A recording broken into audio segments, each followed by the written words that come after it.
అధ్యక్ష ధన్యవాదాలు. సింగూర్ రెడ్డి గారు వదిలేసింది. నమస్కారం అధ్యక్ష. సత్యసాయి జిల్లాలో దాదాపు 26 pre matric and post matric social welfare hostels ఉన్నాయి అధ్యక్ష. ఇందులో 10 వాటికి కాంపౌండ్ వాళ్ళు లేవు అధ్యక్ష. దాంట్లో చాలా వరకు వర్షానికి పార్షల్గా పడిపోయాయి, మిగతా వాటికి పూర్తిగా పడిపోయాయి అధ్యక్ష. అలాగే 2 గర్ల్స్ హాస్టల్స్, ఒకటి హిందూపూర్, ఇంకోటి ధర్మవరం ఏరియాల్లో, ఇవి ప్రైవేట్ బిల్డింగ్స్లో నడుపుతున్నారు అధ్యక్ష. అదే కాకోకుండా 4 హాస్టళ్ళకి సఫిషియెంట్ రూమ్స్ కూడా లేవు అధ్యక్ష. కాబట్టి వీటికి నిర్మాణానికి తగిన చర్యలు తీసుకోవాలని మీ ద్వారా మంత్రివారిని కోరుతున్నాను అధ్యక్ష. అలాగే చాలా హాస్టళ్లలో కనీస మౌలిక సదుపాయాలు కూడా లేవు అధ్యక్ష.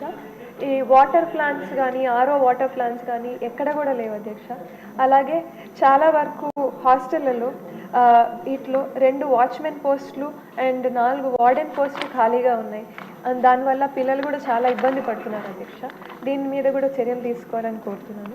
అలాగే పిల్లలకి ఇచ్చే కాస్మెటిక్ ఛార్జెస్ అధ్యక్ష, ముందు వీళ్ళ అకౌంట్లోకి వేసేవాళ్ళు, ముందు గవర్నమెంట్లో దాన్ని మదర్ అకౌంట్లోకి వేసేది మొదలుపెట్టారు అధ్యక్ష. ఇది వీళ్ళ అకౌంట్లో, పిల్లల అకౌంట్లోకి వేస్తే వాళ్ళకి ఈజీ యాక్సెస్ ఉంటుంది అధ్యక్ష. దాన్ని ఏమన్నా మార్చే అవకాశం ఉందేమో మీ ద్వారా మంత్రివారిని కోరుతున్నాను అధ్యక్ష. అలాగే 10వ తరగతి చదివే విద్యార్థులకి ఈవినింగ్ టైం కోచింగ్ కోసం ఏమైనా టీచర్స్ని ఏమైనా అక్కడ ట్యూషన్కి ఏర్పాటు చేశారా? చేసి ఉంటే వాళ్ళకి ఏదైనా హానరోరియం అలాంటిది ఏదైనా పే చేస్తారు?